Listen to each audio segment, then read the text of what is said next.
Adam, I want to go back to you quickly and then bring Sylvia into the discussion as well. Implementation of this regulation was dependent on the validation of the CTIS database, which, as I mentioned earlier, took place in January of this year. So what happens now? What considerations do we need to stay on top of as full implementation begins, which I think is going to be early next year? Yeah, what happens now? The full implementation timeline, is published. Companies really need to kind of be aware of, and sponsors need to be aware of, how they're going to transition to the CTR regulation. The companies should have transition plans in place, for existing studies. If your study goes beyond the timeline, right, then you're going to have to, transition completely over, and that clinical trial will have to be transitioned into the CTIS system. As well, you have to have your users. So a lot of things really kind of come into play. Who's going to have access to the CTIS system? How are you going to control access? Who's going to, add documentation in? Who's going to publish? Right? Who's going to submit? Who's going to have access to notifications, who's going to have, and how your CROs fit into this too. If you're using contract research organizations, you have to kind of fit them into your plans as well. You may not want all CROs to have access to all data. So, user management and IT systems are going to be pretty critical as well. How adding new MSCs to your trial. There's an option for adding another member state after you have cleared trial.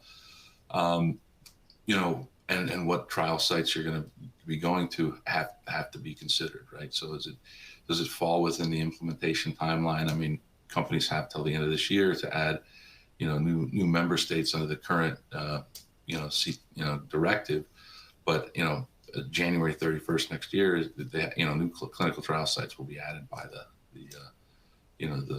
CTIS system. So those trials then would have to be transferred into the CTIS system in order to do that. So those things have to be considered. But also your quality systems, your organizational structure, is your organization set up to handle the requirements of the CTIS? You need to make sure that you have your teams in place, transition teams, who's, the responsible people. Are you going to need to hire new people?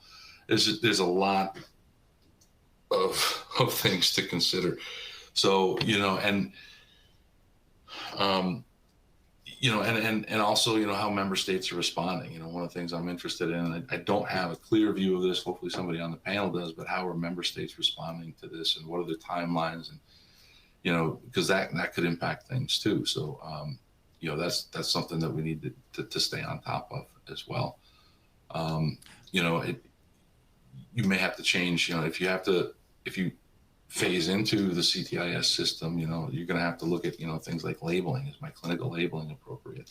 Am I going to have to change that if I have to send new product over to two trial sites? If I have to manufacture new material, the labeling requirements are going to be changing. So you have to stay on top of all the regulations and how you're compliant with them, as we transition into this. We're 5 months in, so it's fairly new to a lot of people. As you can see from the poll, people are unsure how they're going to transition. But the biggest piece really is be aware of what aspects of your clinical trials are going to be impacted by the regulation, and make sure that you have a transition plan in place.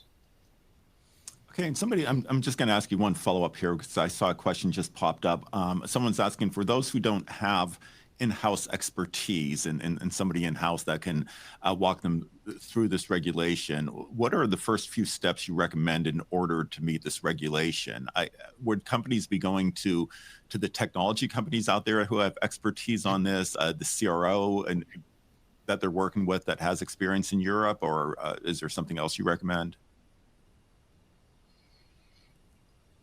Yeah, obviously, CROs and are going to have, an understanding of what their role is going to be into this.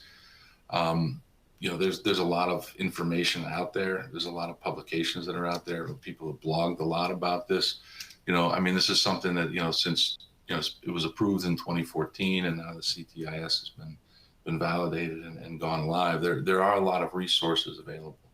Consulting firms, you can reach out to them. You can also reach out to, the EUA has put together a good training program as well. So there's a significant amount of resources out there for people to have access to kind of understand what the requirements are going to be and how to implement it. Okay, and Sylvia, I want to go ahead and bring you into the discussion. As I mentioned earlier, you're our spokesperson for all of the sponsor companies out there. So before I get to your first question, we've already heard a lot of discussion about the new regulation. Is there anything that you would like to add to anything that one of the others have talked about so far? I think the topics that have been raised so far resonate with me quite strongly. These are all considerations that are being discussed, I think, across the industry. And so they are all important areas, and we're all learning as we go here as well.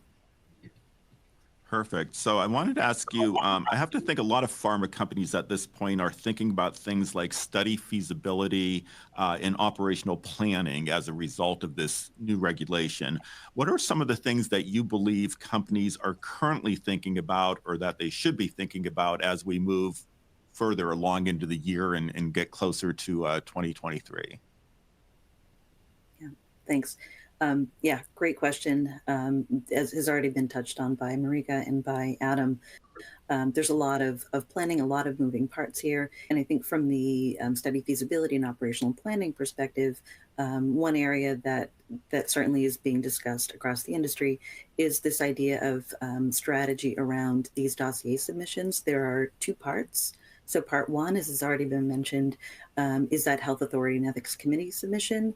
And then the part two dossier is the country-specific submission. And so when we think about operational planning, particularly for multi-country studies and global ones, some areas under discussion specifically around that submission strategy is, what is that optimal strategy? So trying to optimize the potential for acceleration of your study startup with potential risks. So there are a few different options to do these submissions. You can do them in parallel. The nice thing about that is you can potentially accelerate your timelines. There's potential risk in that as well. And you're front loading quite a bit of work. So you are bringing a lot of resources together to get all of the submissions done at once. If you do sequential submissions, so part one, get your answer, and then move on to part two of submitting the country-specific things, you can mitigate some of that risk, but potentially there's a little bit of lost time, potentially.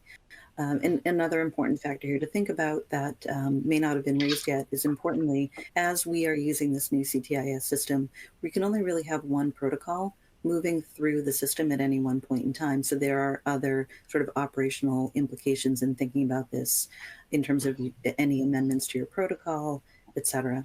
And so more specifically, when we think about these things in operational impact, we can think about the opportunity to consider a wider geographic footprint because of the potential for acceleration. As already discussed, the submission strategies for part one and two, and the potential impact on study timelines. So if you can imagine if you were able to open up all of your sites in all of your countries in Europe at the same time, that could dramatically change the way your study enrolls, versus the way that things are currently done, where countries open potentially on a rolling basis, and that has also an impact on enrollment. So all of these factors, I think, are being discussed currently in how to optimize and balance.